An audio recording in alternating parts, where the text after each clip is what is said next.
What is going on, guys? Welcome back to the channel, Comics Advice. Today, man, we're going over the Fury of Firestorm all in issue number 1, Next Level. I've heard a lot of good things so far.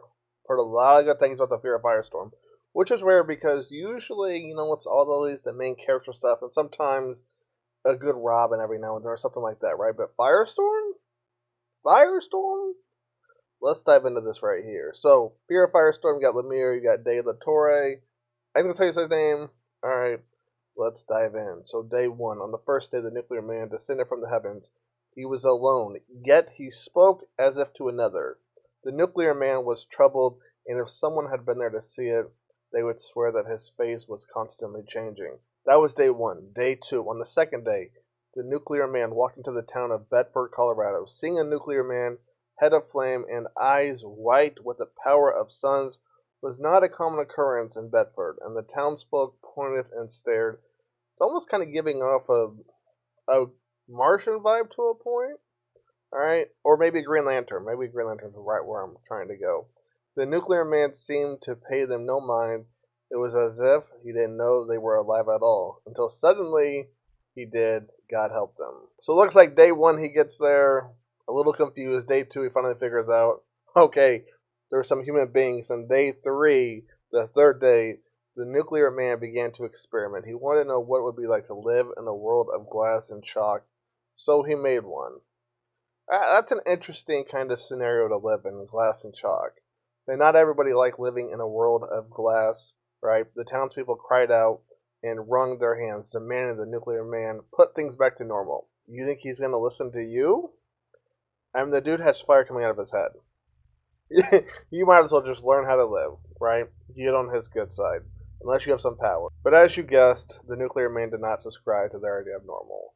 Their lives were a mere illusion. He would teach these people the only thing truly normal was change, right? Then we jump to day 4. So day 3, he's experimenting. Day 4, the nuclear man transformed not only their world, but them as well. I mean, you had to see that coming. If he's making things chalk and glass, you're next, right? That's why I said just get on his good side, right? But they chose not to. Day 5, he realizes what he had done. Then we jump to day 6. All right, he's not done. The nuclear man decided any vestiges of emotion he once had were no longer of any consequence. And in freeing himself from this burden, he truly began his great work. On day 7th, you guessed it, he starts to rest. I mean, honestly, jumping from day 1, he lands there. Day 2, kind of realizes what's going on around him.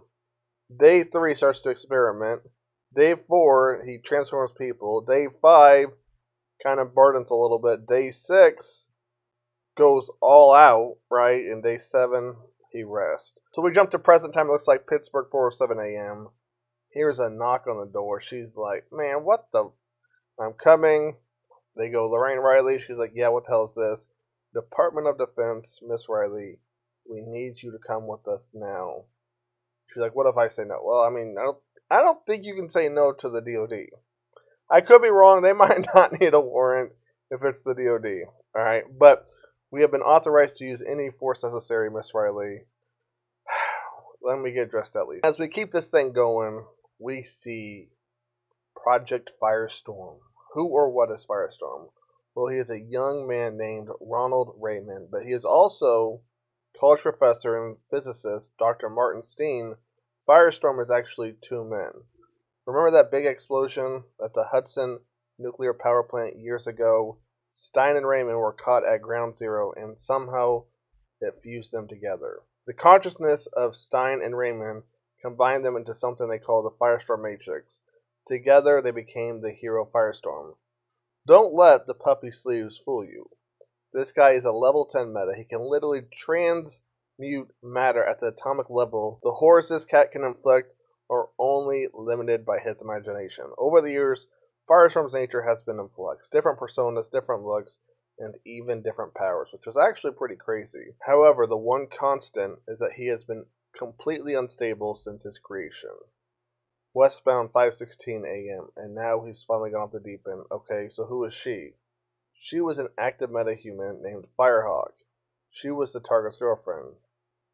She's like, you two know I can hear you, right? Super hearing you. I mean, you just said who I was. It looks like the soldier goes, really? She's like, no, not really. So when are you two going to tell me what I'm doing here, and why are you calling Ronnie Raymond the target?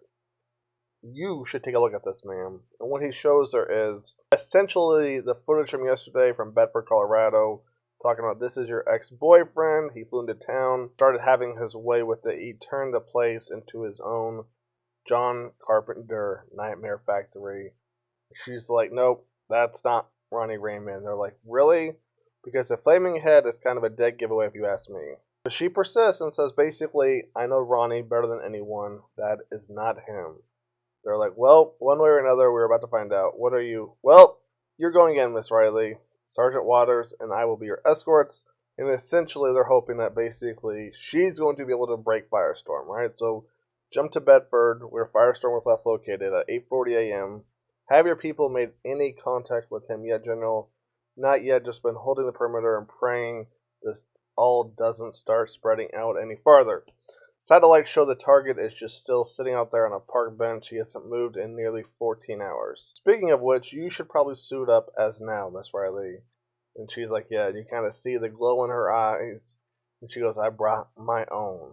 Bang, bang! So now it looks like she's ready to go. We doing this or what? So it went from, I don't know if I want the DOD to take me to, alright, let's get this thing over with. Go on to proceed, alright.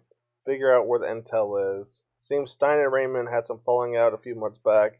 Since then, Raymond has somehow been piloting the Firestorm Matrix solo. Maybe it was too much for him to handle alone. Heads up, we're about to enter the, well, I don't really know what to call it. I call it a horror show.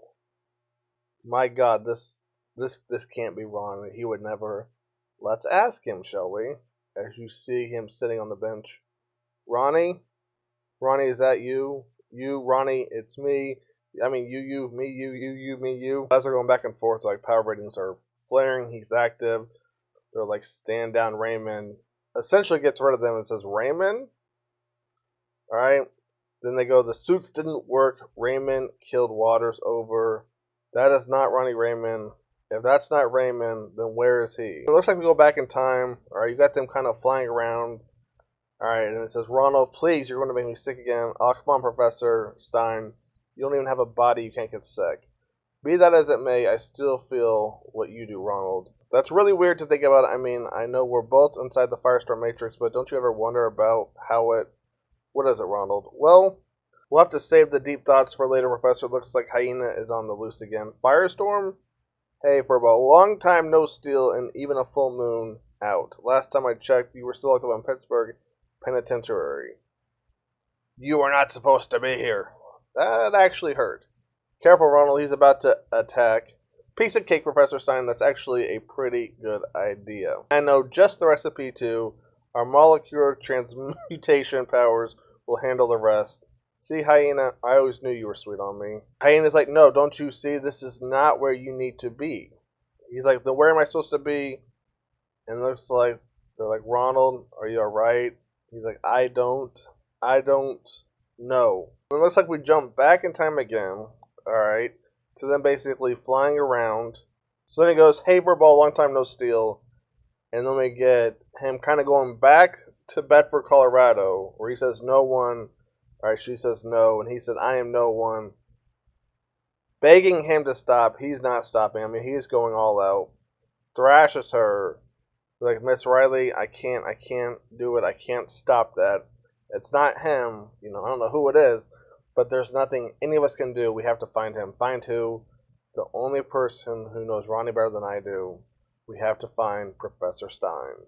I like how that ended. We have to find Professor Stein. I mean, what I liked the most about what happened here, or the issue, was the fact that from day one, right, where he kind of lands in Bedford, to day 7, to the plot, to the attacking, great pacing all the way around. The artwork looks good too. 10 out of 10. Alright, let me know your thoughts. That's going to wrap it up. Comics Advice is out. If you guys on this, so take it easy. Peace.